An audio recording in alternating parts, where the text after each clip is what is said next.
Stone Age people were grunting cavemen with spears. True or false? Absolutely false.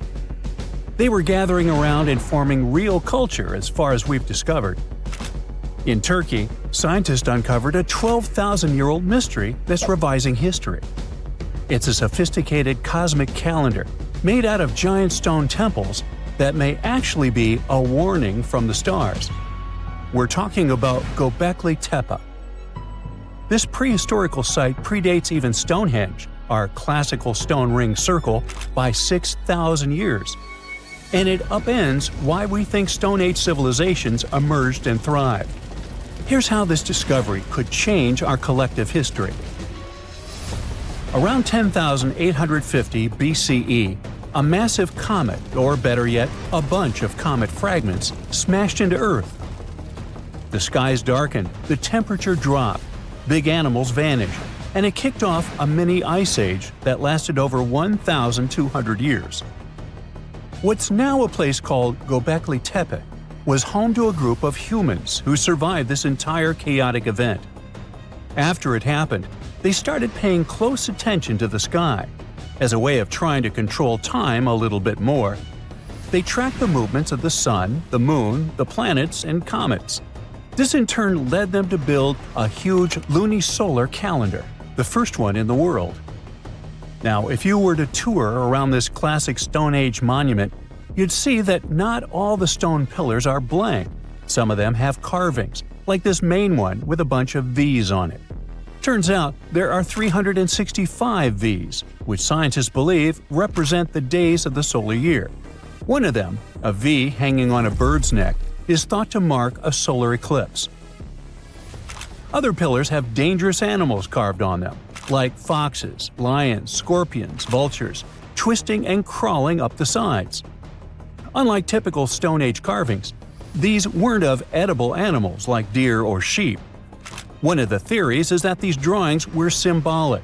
Some archaeologists believe they reflect the fears and chaos this civilization had lived through, a kind of collective attempt to make sense of a terrifying and unpredictable world. Archaeologist Danielle Stordour has highlighted the images of vultures, saying they represent the people who passed away. In some ancient cultures, vultures were believed to carry the souls of the deceased into another realm. She's seen similar symbols in ancient sites nearby.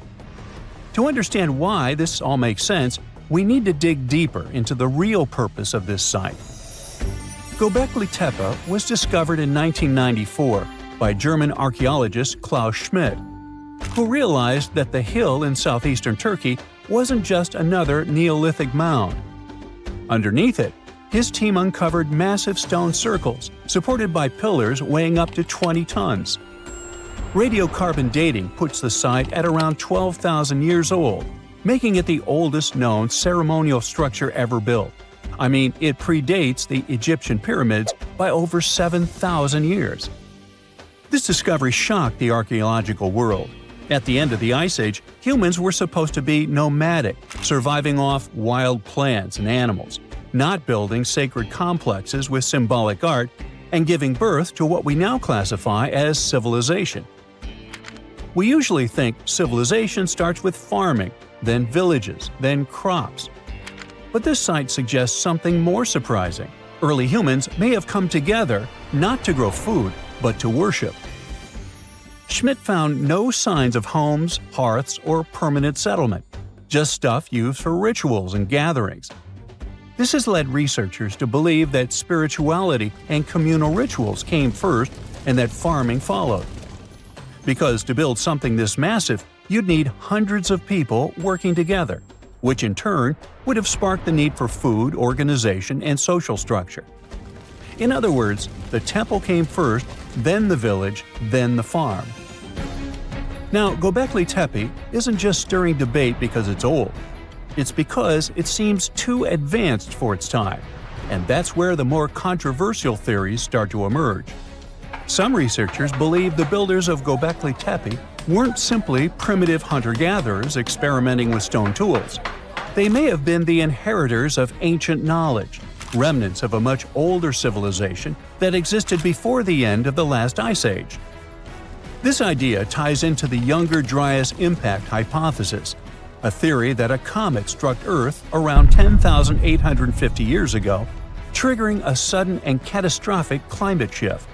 According to this view, the survivors of that event passed down their knowledge through symbolism, architecture, and oral tradition. And Gobekli Tepe could be one of the earliest attempts to preserve that memory. Now, if that's true, then the carvings at this site, especially the animal symbols on the pillars, aren't just decorative. They could be astronomical codes, tracking constellations and celestial events. But one pillar might hold the biggest secret of all. It's called the Vulture Stone, and it's freaking archaeologists out. On it, you'll find a strange combination of figures: a headless man, birds, and a scorpion. To the untrained eye, it might seem random, but some researchers believe these are ancient representations of constellations, like Scorpius among them, and that the headless man symbolizes a mass extinction event. Some even argue that this is the oldest known record of a comet impact, the one that triggered the Younger Dryas. And if you're wondering who this older lost civilization might have been, they are called Atlantis, or more neutrally, Civilization X. Theorists like Graham Hancock suggest that this advanced culture, destroyed in the chaos of the comet impact, passed fragments of its knowledge to survivors around the globe. In that case, Gobekli Tepe wasn't the start of civilization, it was the restart. Now, back to the stones. Pillar 43 may look like a celestial calendar at first, but when archaeologists recreated the sky patterns encoded in its carvings, they found a precise snapshot of the sky dating back over 13,000 years. It appears to show a meteor shower, a flood, and humanity's tragic end, aka the Headless Man. A snake rising from the ground might even symbolize tidal waves or destruction coming from below. But the story doesn't end there. Pillar seems to expand on the same disaster, the one they called the Terror of the Sky. You might see animals fleeing, waves, fire raining down. It paints a vivid picture of the meteor shower. But wait! While Pillars 43 and 56 may encode memories of a past catastrophe, Pillar 18 might be a forecast. That stone zooms in on the Aquarius constellation. If this sounds familiar, maybe it's from the phase Age of Aquarius, which is the age we're living in now. Some enthusiasts believe this may be a warning for us, and may be telling us that a similar meteor shower will hit Earth and thus you and me and us. I mean, chills! But hey, that's the kind of mystery that makes Gobekli Tepe so captivating. Today, archaeologists know that Gobekli Tepe was part of a much larger sacred complex, now known as Taş Tepeler, a network of ancient sites across the region, each with its own secrets and structures, but connected by shared patterns and motifs. In 2019, excavations began at this sister site, just 40 miles from Gobekli Tepe, known as Karahan Tepe. And here's the twist. Some researchers believe Karahan Tepe might be even older. Unlike Gobekli Tepe, which appears to have been primarily ceremonial, Karahan Tepe has signs of domestic structures like walls, tools, and perhaps even homes. And that changes everything. Because whether these sites were the work of highly sophisticated hunter-gatherers or survivors carrying the fragments of a lost pre-Ice Age civilization, one thing becomes clear. Our ancestors weren't just surviving. They were planning, tracking, and predicting. They were far more capable, curious, and connected to the universe than we ever gave them credit for.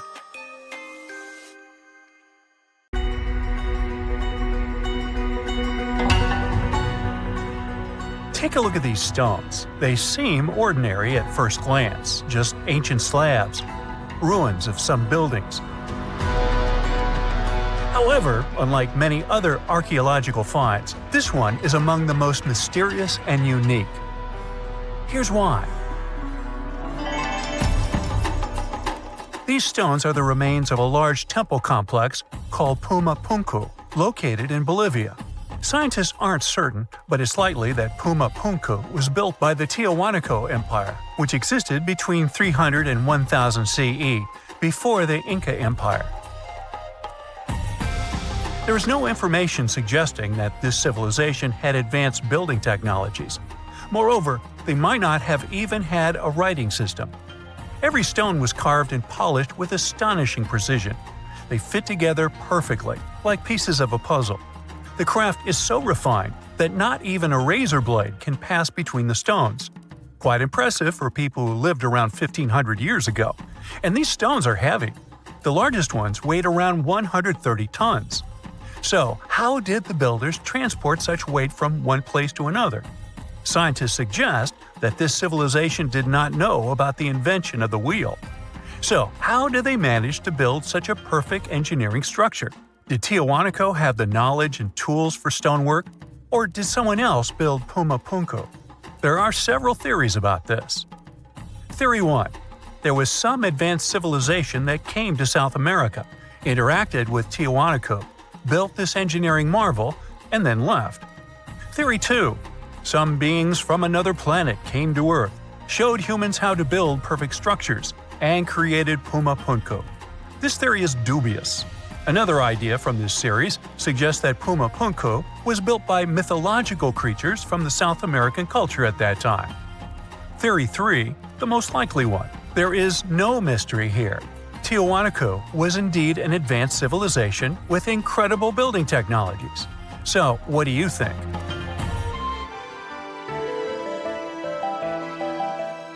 Okay, we've seen some pretty rectangular stones used for building a temple. How about perfectly round stones for studying the starry sky? Or for some other purpose, it doesn't matter. So, welcome to Costa Rica. In the south of this country lies the so-called decaspheres. These are large, heavy, round stones created in the pre-Columbian era, around 600 CE. Now, each stone is made from a unique type of rock formed from cooled magma. In other words, someone waited for a volcanic eruption to end and for all the magma to cool, and then took all this material and carved these spheres from it. But how did they achieve such a perfect shape? Scientists suggest that people used small stones to grind and carve the cooled magma. Some specialists think that the stones were made for navigation. They could have indicated the way to certain places. Another theory claims that the deca squares were used for astronomy. No one knows for sure. We may never get the answer to this question because the people who knew the secret of the stones disappeared after the Spanish expansion.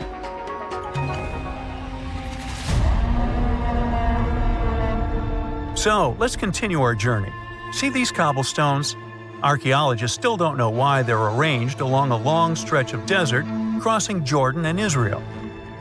These strange stones form a chain of lines 40 miles long and have been here since around 300 BCE. Because they were discovered by pilots during flights about 100 years ago, some call these stones kites. One of the more popular theories suggests that people placed these structures here to lure animals into a pit where they could be caught. Apparently, ancient hunters knew the behavior of local fauna well, and were sure the animals would somehow walk along these stones, ending up in an open area with a pit where hunters could easily do their work. Perfectly smooth rectangular and square stones, round stones, stone traps for animals. What's next? How about a stone canvas or stone painting? To see this ancient artifact, we'll travel to Glasgow, Scotland, where archaeologists unearthed a stone slab created about 5,000 years ago. It is called the Cockno Stone. The slab measures 43 by 26 feet, about half a basketball court. And this entire area is filled with strange swirling patterns that scientists call cup and ring marks. But what do they mean? As usual, scientists don't know for sure. But one theory suggests that the inscriptions on the stone are somehow related to astronomical phenomena, such as lunar or solar eclipses. Maybe it was a star map, or maybe people just wanted to create a work of art. In any case, there is another interesting fact related to the cup and ring marks. Scientists have found similar drawings in other prehistoric sites around the world. Okay, let's step away from mysterious stones and look at some other archaeological mysteries. Here is the approximate order of civilization development starting from 8000 BCE, according to scientists. First, people settle in one place and build a city or settlement there. Then they engage in agriculture, and after that, they build temples. But in 1994, archaeologists said, no, the order might have been different. What if people first built temples to worship higher mythical beings and only then built cities and engaged in agriculture? Let's go to Turkey, to the rural area of Göbekli Tepe, where in the mid-1990s, archaeologists discovered several stone pillars with carved animals on them. This ancient structure dates back to around the 10th millennium BCE. Now, this place is considered one of the oldest places of worship in the world. Most likely, it was built by semi-nomadic hunters who knew nothing about agriculture because it appeared in this region 5 centuries later. Now, scientists are wondering, is it true that such structures led to the settlement of the area? The answer to this question may help understand the mindset and development of humanity in many parts of our planet. So, would you like a scroll with the location of a treasure marked on it?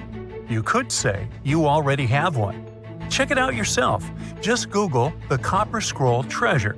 Download a high-resolution photo of the scroll and follow the instructions. Oops! The instructions are written in an incomprehensible language. Scientists have been trying to decipher this message since the scroll was discovered in 1952 in Qumran, and the answer is still not found. According to one theory, the scroll contains information about a large amount of silver and gold. But even if the treasure does not exist, this artifact is still quite interesting to study. It was created around 2,000 years ago, during the time when the Roman Empire ruled over the settlement of Qumran. Perhaps the local residents hid their valuables from the Roman legionnaires and left such a map for their descendants. When you approach this archaeological wonder, you won't notice anything. But if you rise into the air and look down at the ground, you'll see amazing patterns created by the people of the Nazca culture. This discovery is called the Nazca Lines. Pilots and passengers of commercial aircraft first noticed them in the 1920s and 30s during flights over Peru. These large drawings consist of geometric lines, complex images of animals, and whimsical figures. More than 2,000 years ago, people removed part of the surface soil of this land and created these patterns. But why? The Nazca Lines continue to captivate researchers and enthusiasts alike.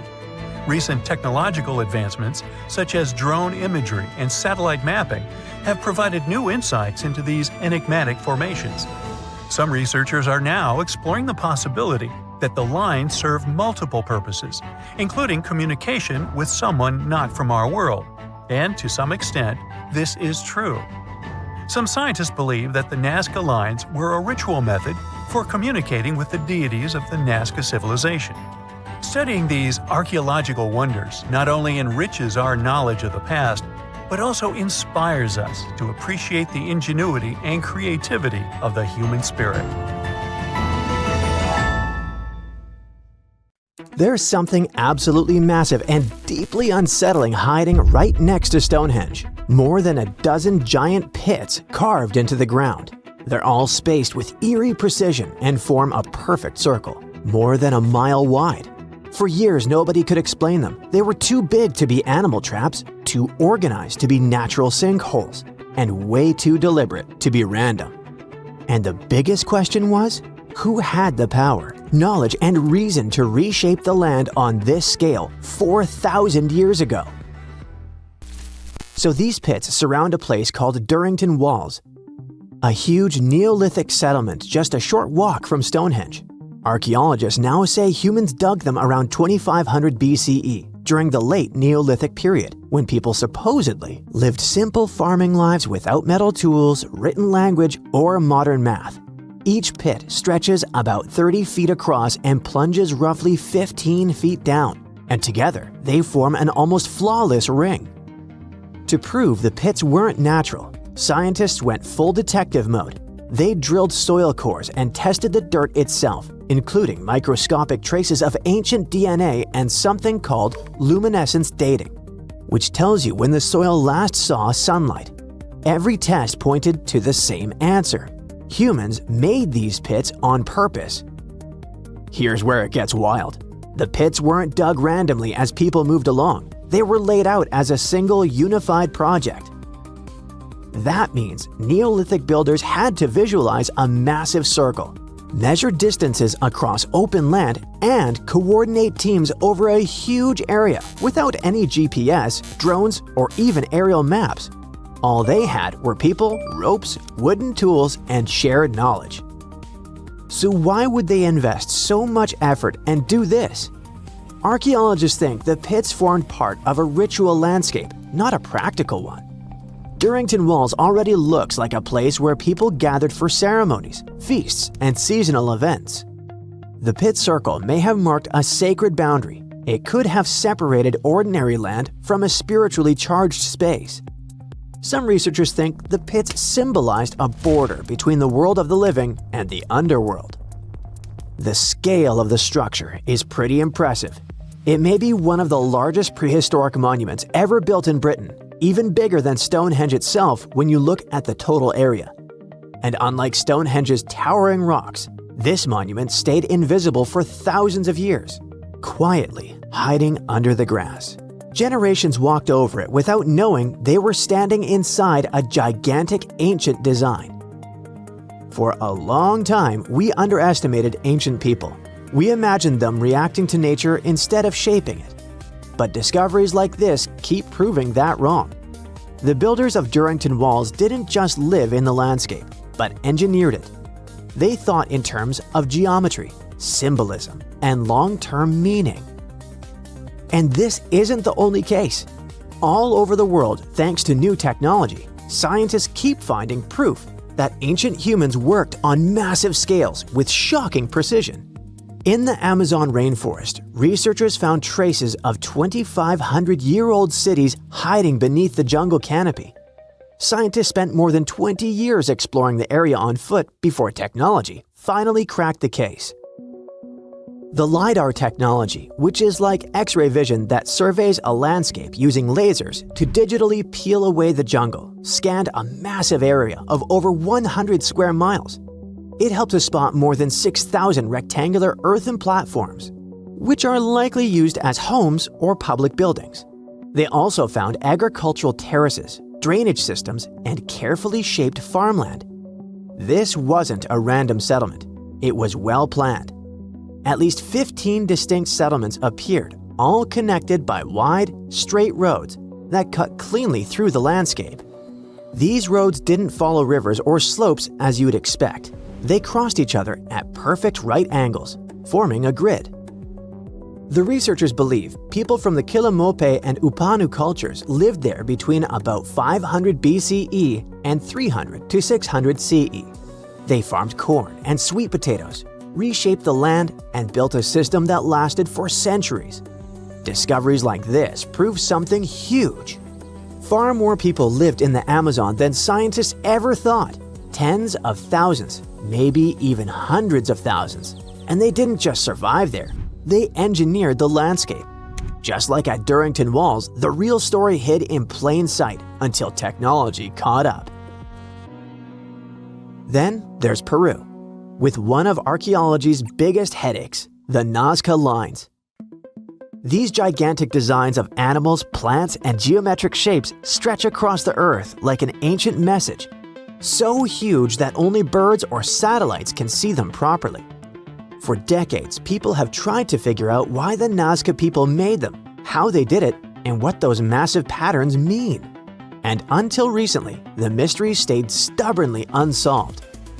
Walking the desert or flying over it, archaeologists would spot lines and figures and wonder if anything was missing. But the ones already known were just the tip of the iceberg. Traditional fieldwork, with people on the ground slowly mapping things out by hand, took forever. And even then, dozens of smaller designs were just too faint for the unassisted eye. So, instead of scanning the desert on foot, researchers taught artificial intelligence how to see patterns in aerial and drone imagery. They fed terabytes of pictures into trained models, and AI began flagging shapes, curves, and ancient outlines that had been hiding for centuries. In just about 6 months, it identified 303 previously unknown geoglyphs in the Nazca Desert. It almost doubled the number of figures we knew before and showed entire classes of designs. Some of these new shapes are tiny, just a few feet across, but they sit next to giant ones like the hummingbird or monkey. Thanks to all the new finds, scientists can finally start testing theories they had about the purpose of the lines. It looks like the lines weren't just decorations. Many may have been walkways or routes used for ceremonial movement. In case you're worried, AI isn't replacing archaeologists. They still check every promising lead on the ground and interpret everything the machines find. Back in Britain, the pit circle also connects to an even older structure, an early Neolithic site called Robin Hood's Ball. Because it stood so far from the famous stones, it felt like a side character. But it turns out Robin Hood's Ball is from around 3600 BCE, which makes it about 500 years older than Stonehenge itself. It's what archaeologists call a causewayed enclosure, which sounds fancy but really means a big circular earthwork made of ditches and banks. Instead of one clean trench, the ditches are broken into short segments with little gaps in between. And instead of keeping people out, it probably brought them together. Archaeologists think these enclosures worked as gathering places, spots for meetings, feasts, rituals, and social bonding among the first farming communities. Then came the twist no one expected. While preparing land at Lark Hill, a hillside northeast of Stonehenge, for new military housing, archaeologists found signs of another causewayed enclosure. This discovery flipped the map upside down. The landscape wasn't growing outward from Stonehenge, it was already alive long before the stones ever went up. As researchers dug deeper, they found hundreds of flint tools, beautifully made leaf-shaped arrowheads, chunks of human skull, and pieces of antler, likely used as digging tools. Then came the pottery. Different styles showed up in different places, some from the enclosure ditches, others from nearby pits. That matters because pottery styles often act like cultural fingerprints. The mix suggests something big. Different groups of people were visiting the same place and brought their own traditions, tools, and objects with them. All of this changes how we see Stonehenge. The stones didn't appear out of nowhere. They rose in a landscape already loaded with meaning, memory, and movement. Every new discovery like the ones near Stonehenge, in the Amazon jungle and Peru, forces archaeologists to rewrite textbooks and the whole world to rethink the idea of progress. It turns out that ancient people made up for the absence of steel and electricity with observation, creativity, and shared meaning. The Tower of London is the ultimate symbol of royal power. For nearly 1,000 years, it housed kings, queens, and the crown jewels. It served as a fortress, palace, and prison. It is one of the most studied and documented historic sites in the world. Yet, archaeologists uncovered unsettling human remains only 10 feet right under the walkway. Who were these people, and how did they stay hidden for so long? The Tower of London sits on the River Thames, in the heart of London. It's a true medieval castle with thick, well-preserved stone walls, armored gates, and watchtowers like you only see in movies. It was built almost a millennium ago, when William the Conqueror took control of England. He needed a fortress to lock the city down and send the message: the new king is here, so better behave. The entire castle complex covers 18 acres, which is about the exact size of the White House grounds. It still keeps and displays the crown jewels under guard. The Citadel was also a high-security prison for centuries, holding high-profile prisoners locked away. But it wasn't just a prison for humans. For centuries, the tower was a royal zoo filled with lions, elephants, and leopards. The King of Norway even sent a polar bear, which was allowed to swim in the Thames on a long leash to catch fish. One of the biggest attractions is the White Tower, a massive stone keep. Rising about 90 feet, it had been the tallest building in all of London for hundreds of years. Kings famously whitewashed the stones to make them gleam. It stood out like a blinding beacon above the dark, muddy city.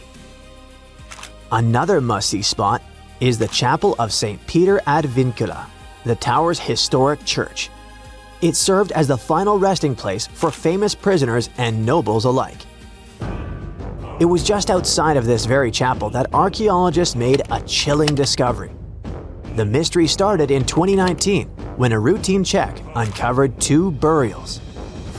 When archaeologists returned to dig some more in 2025, the situation grew from unexpected to, hey, what is going on here?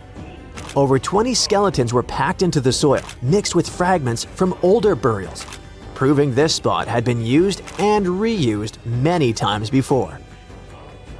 These graves span centuries, from the 1200s to the 1600s. So we're not looking at one tragedy. It seems to be a place that kept getting used again and again throughout medieval London. One situation feels like it's from a horror movie. A cluster of at least 6 people from the 1300s that looks unusually messy compared to the others. The timing lines up with the era of the Black Death in London, so this group could be plague-related. But researchers are careful with conclusions for now. On the other hand, some graves look the opposite of rushed. They look expensive. Several people were buried in coffins. In one case, the wood had rotted away completely, leaving behind a perfect shadow of a coffin stamped into the clay. The report says this coffin shadow likely held a juvenile buried in the 1200s. Then there's the chapel itself that might give us some clues. The current building is basically the newest version on this same spot. It's possible that there were 3 or 4 earlier chapels here, and the dig even exposed lost walls and an old floor surface deep down. But what else can we learn about these people? Here's where science can help. Researchers look at teeth. Your adult teeth form when you're a kid, and they lock in chemical traces from the water you drink and the food you ate. It basically creates a permanent record of where you grew up. So the team analyzed 2 specific skeletons. The first one seemed wealthier. The chemistry suggests they might have grown up in Wales and moved around a few times. They even had traces of a high-sugar diet. That was a huge luxury back then. The second person had a totally different story. Their bones showed signs of chronic stress and a much harder childhood. So these were 2 people from opposite ends of the social ladder. One rich and the other not so much. But they both ended up near each other to be discovered centuries later. Millions of people visit the Tower of London every year. They take selfies and walk the grounds, totally unaware that they might be standing on top of massive tombs. And that forces you to ask the obvious question. If a place this famous can hide ancient graveyards, what else is out there? Because the tower is definitely not the only landmark keeping secrets. In 2019, the fire at Notre Dame forced a massive rebuild. That construction forced workers to lift parts of the floor and reveal a spooky secret. Several tombs hiding 2 human-shaped lead sarcophagi, sealed like metal time capsules. And inside, there were details that shouldn't survive: fabric, hair, and even leaves that were left on the head. This stuff points to an important person. It sounds unbelievable, but they managed to identify the person as Antoine de la Porte, a church official who passed away in 1710.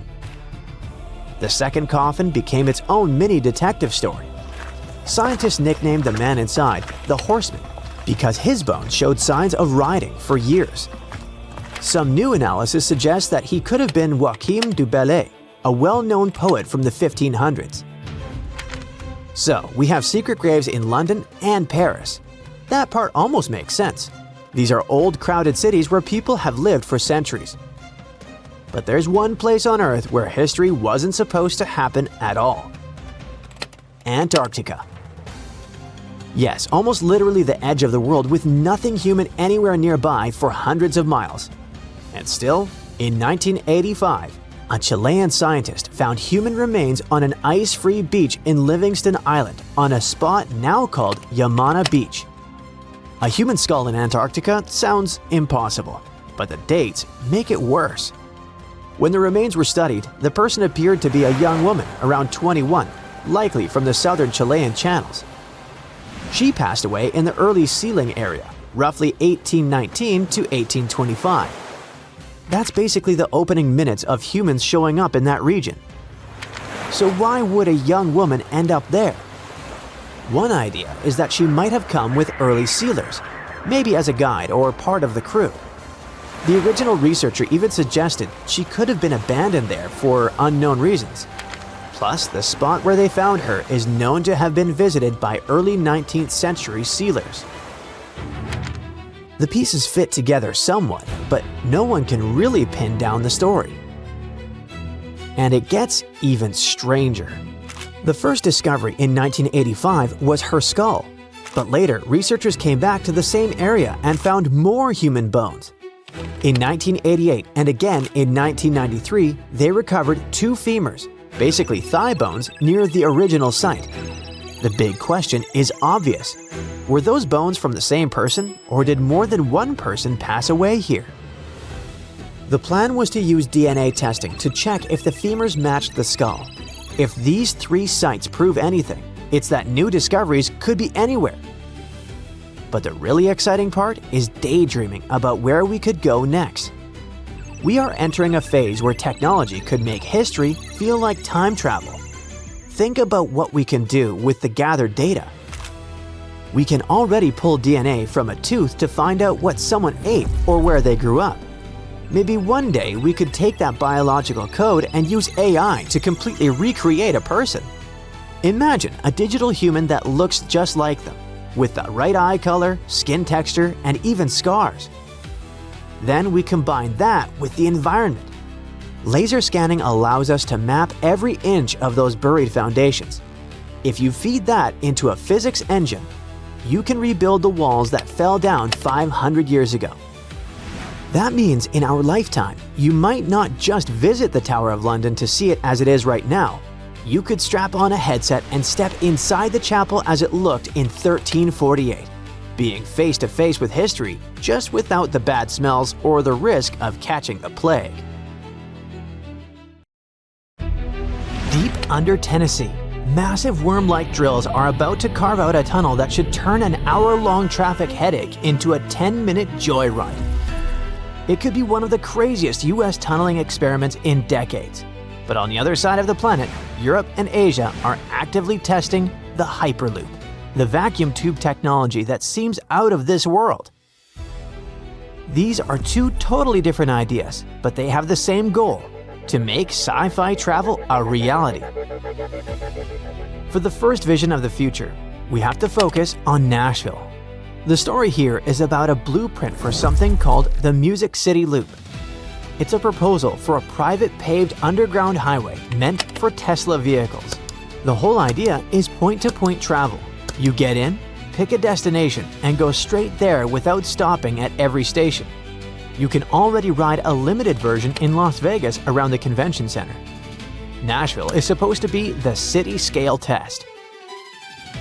The proposal is a direct underground link between Nashville International Airport and downtown. The new transit system is supposed to reduce a 9-mile, 40-minute trip to just around 8 minutes. If they pull this off, the experience should be truly futuristic. You hop in a car at the terminal, drop into a tunnel barely wider than the vehicle itself, and shoot through a pressurized tube. You bypass the gridlock, ignore the stoplights, and arrive at your hotel before people on the surface have even merged onto the highway. That all sounds amazing, but how close are we to this reality? The technology technically exists, but it has some massive issues. The system in Vegas is simple and it uses real drivers. To hit that 8-minute promise in Nashville, the cars can't be driven by humans. They'd have to drive themselves bumper to bumper at highway speeds inside a tunnel barely wider than the car. In a space that tight, human reflexes aren't fast enough. One hesitation or malfunction and the entire system turns into a traffic cork. So we need automated driving systems or really cool robots. But before we worry about AI-driven vehicles, there's one other issue. The real problem isn't the tunnel, it's the ground itself. Large parts of Tennessee sit on limestone, a rock that slowly dissolves like a sugar cube in water.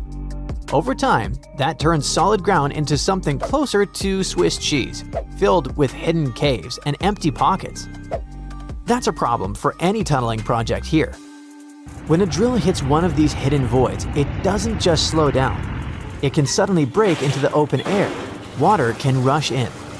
The machine can lose support beneath it. Tunneling here becomes a real-life game of Minesweeper.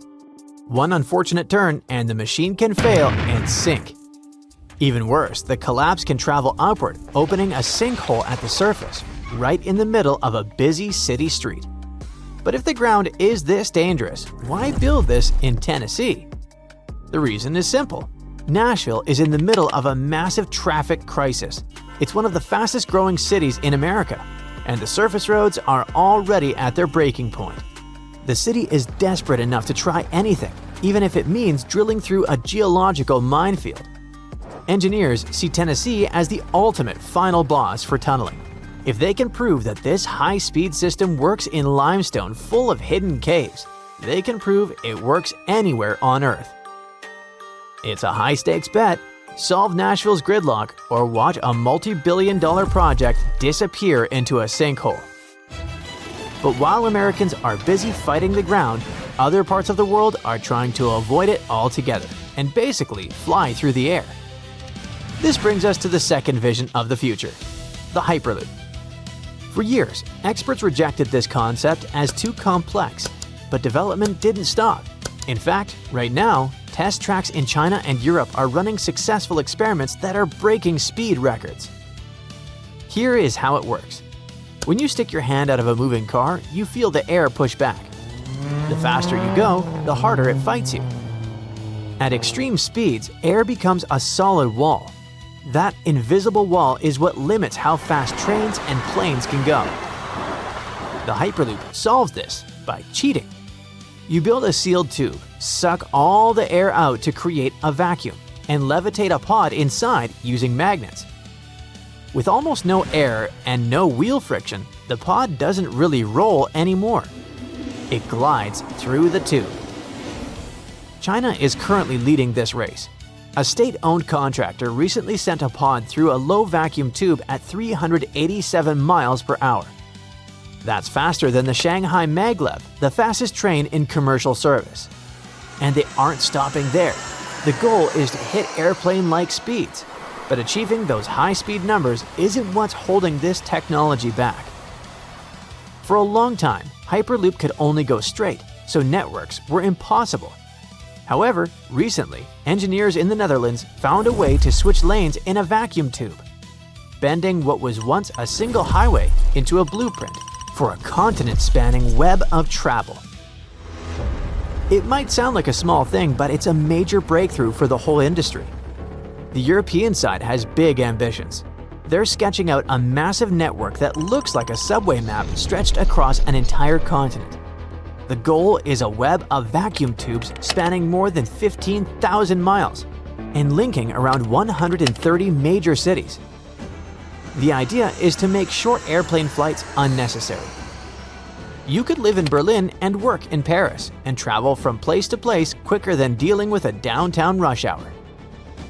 In Switzerland, they're testing something called the Infinite Loop, a circular track that works like a hamster wheel for the pod, letting engineers simulate long-distance travel without building a massive straight tube. India is also building its own test tubes with plans aimed at connecting large cities like Mumbai and Pune and turning a miserable 3-hour drive into a 25-minute trip. It all sounds like the future is already here, but there's a reason we don't see hyperpooling pods around already. The engineering problems are huge. One of the biggest problems is the sun. When metal heats up, it expands, and over hundreds of miles, even sunlight can make a steel tube stretch. That's a serious issue when you're trying to keep a pod zooming through a perfectly aligned tube at super high speeds. Engineers basically have to create flexible sections that let the tube move without messing up the vacuum seal. And then there's safety. A Hyperloop tube is basically a spaceship stretched across the ground. Inside, there is almost no air. Outside, normal atmospheric pressure is constantly trying to find its way in. If the tube is damaged by an accident, a structural failure, or even debris, the air does not slowly leak inside. It explodes inward. That sudden rush creates a pressure wave that races down the tube and slams into everything in its path, including the pod itself.